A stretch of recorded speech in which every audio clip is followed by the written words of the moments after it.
pourrais très bien me lever, mais il faut que je vois chacun de mes mains.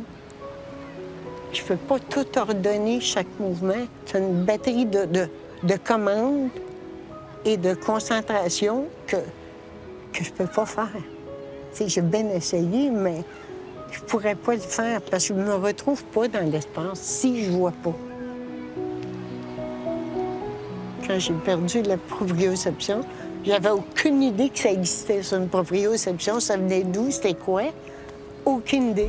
Alors, la proprioception, exactement, c'est un ensemble de capteurs sensoriels qui sont dans le corps, au niveau à la fois des muscles, des tendons musculaires, des articulations, et qui informent le cerveau de tous les mouvements qu'on fait.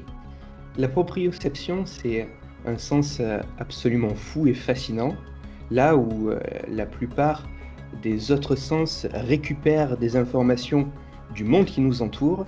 La proprioception va aller récupérer des informations à l'intérieur même de notre corps.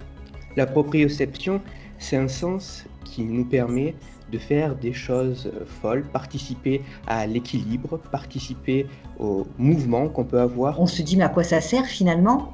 Mais ça sert à faire la différence entre nous et le reste. C'est-à-dire, et de savoir, même les yeux fermés, où on est, ce qu'on fait, si on est à la verticale ou à l'horizontale, quelle est la position. Là, par exemple, je suis en train de vous parler, je ne vois pas mes jambes, mais je sais exactement la position de mes jambes. Et je la connais grâce à la proprioception. Je vais éteindre la lumière, tu seras dans l'obscurité.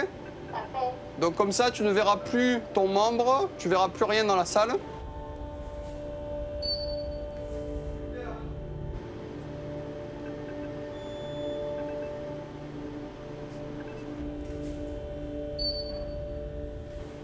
Dans cette situation d'obscurité, elle est incapable de savoir où est sa main dans l'espace.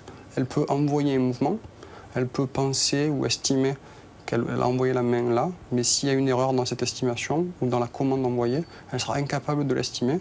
Et donc, ce qu'on observe ici, c'est qu'elle fait des erreurs qui sont assez importantes, beaucoup plus importantes que ce qu'on peut observer chez une personne de même âge, mais qui n'a pas de déficit proprioceptif. Le schéma corporel, c'est cette idée que nous, en tant qu'individus, sommes différents de l'environnement qui nous entoure. Vraisemblablement, le schéma corporel se construit et se nourrit en grande partie des informations liées à la proprioception. Ce sont les expériences que l'on va vivre avec les informations qui sont liées à cette proprioception qui vont aider à construire cette représentation du nous en tant qu'individu. Ce schéma corporel va évoluer, va se peaufiner avec les expériences que l'individu va pouvoir vivre. Dans les toutes premières années de la vie, je dirais même dans les tout premiers instants de la vie, le nourrisson est extrêmement immature, il a un schéma corporel qui est très pauvre, voire quasiment inexistant, parce que les expériences sensorielles qu'il vit sont extrêmement limitées.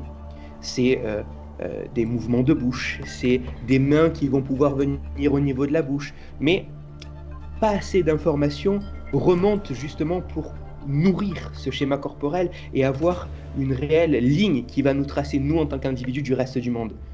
Donc, il est bien clair que toutes les grandes acquisitions qui accompagnent le développement de l'enfant vont être impliquées dans le schéma corporel.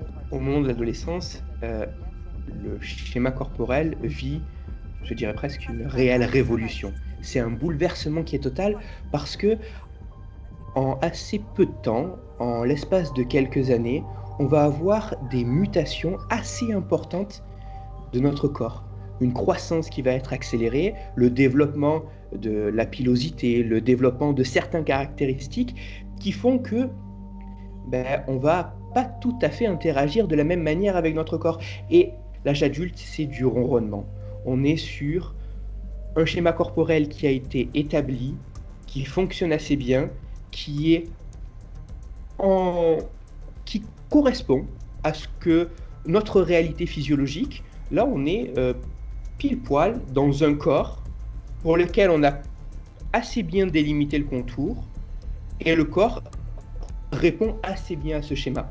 L'adulte, c'est l'âge où on est là parfaitement en écho avec notre représentation, notre schéma corporel et nos capacités corporelles et notre capacité à répondre à cet environnement. Donc forcément, ce schéma corporel va évoluer tout au long de la vie.